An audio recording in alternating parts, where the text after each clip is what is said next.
Could you imagine yourself waiting outside of a storefront for hours upon hours, waiting for a piece of clothing to be released, dealing with crooked security guards, line cutters, and the New York streets in the nighttime, which are known to be dangerous? While you're in line, you're asking yourself, are you going to resell this merchandise? Are you going to keep this merchandise for yourself?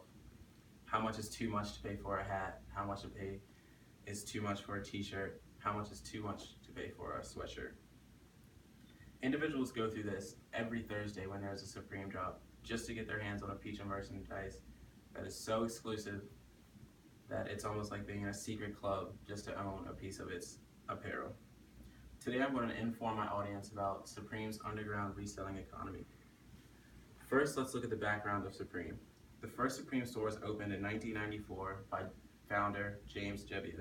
The first store was located in New York on Lafayette Street, and soon after, James Jebbia opened the only other physical store in the United States in Los Angeles. Supreme is one of the most resellable brands in the world due to its popularity and exclusivity.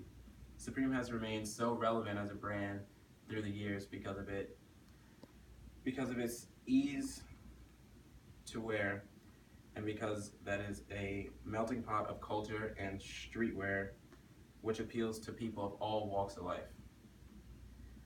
Since the brand has been around, they've kept their supply constant and their demand has increased tremendously, which creates a supply gap between the consumers and Supreme. Resellers jump in and they fill that gap with their own prices, and thus the Supreme's underground reselling economy is born. Supreme requires a great amount of devotion to obtain. To obtain a product from one of Supreme's drops, you have one of three options. You can wait in line at one of the physical stores in New York City or Los Angeles.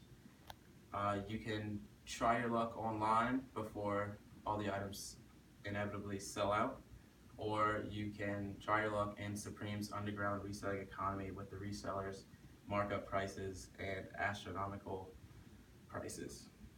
Since most people don't live close to the New York store or the Los Angeles store, and they're too occupied or busy to obtain the items when they first drop online, they have to go through resellers and resell prices. For every one person looking to buy a piece of Supreme merchandise, there are 9 resellers, which means there's 9 options, most likely 9 different prices. There are 4 main ways to resell Supreme. There are conventions where people have booths and tables set up where they can resell at their own price, and it's unregulated. They can just sell whatever they want at whatever price they want. You can sell directly to customers. A lot of selling is done on websites like Grailed and Instagram and Facebook because they're much more personal, and you can meet up with the person if need be. There's eBay, which is known to be the platform between consumers and sellers in anything you're trying to sell. And there are consignment shops. Throughout the United States, major cities, there are consignment shops where high-end streetwear is sold and traded.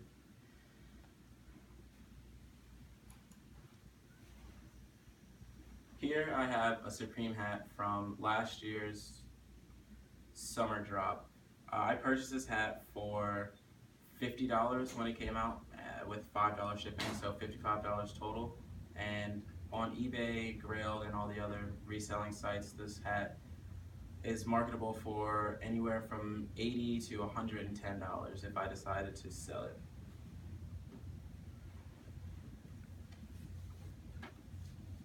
Supreme's most coveted and profitable merchandise are items with their classic box logo on them.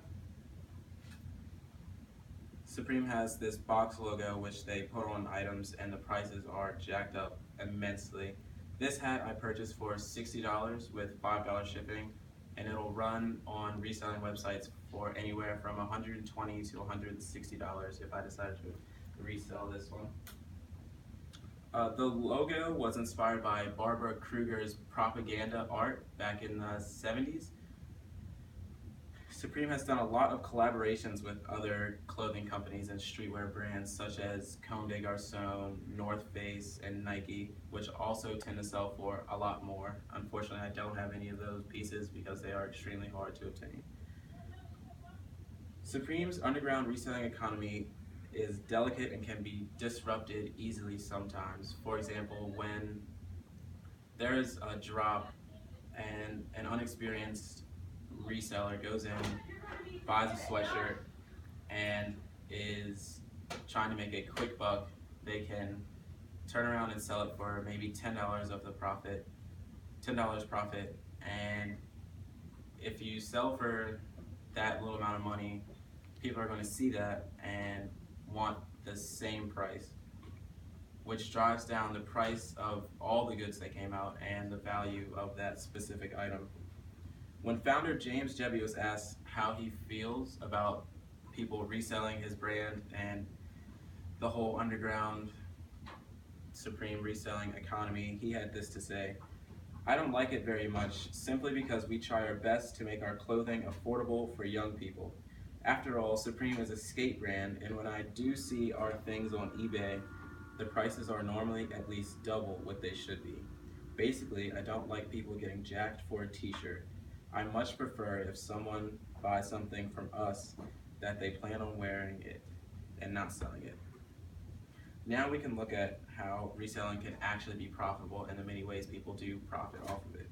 The reselling process incorporates the basic principles of buying low and selling high. Many teenagers have made a business out of the reselling industry and Supreme's underground reselling economy.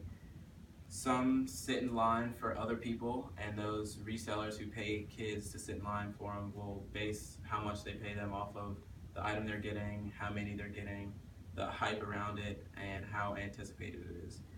Some teenagers are the resellers and they pay other people to sit in line for them, and they pay them based on the same set of rules. A few teenagers own their own consignment shops where they collect valuable streetwear pieces and they sell them in their shop for whatever they want because it's unregulated. Some items can return as much as 1,200% profit. For example, the Supreme Nike Foamposite collaboration came out and the shoes were retail $250, and the next day they were up as high as $1,200 on resale on eBay and Grailed, Instagram, Facebook. Extremely rare pieces. Today I've informed you about Supreme's underground reselling economy. Supreme's underground reselling economy is a complex and delicate system that is very profitable if done the right way. Supreme has remained very exclusive, which caused demand to skyrocket and supply to remain constant, creating a gap where resellers filled. Supreme is one of the few brands left that chose not to sell out, essentially, and sell their brands in retail stores across the country. There's only a few places to get them, which is why it's so exclusive and popular. So the next time you see someone wearing Supreme, just think about how much they paid and what they went through to get it.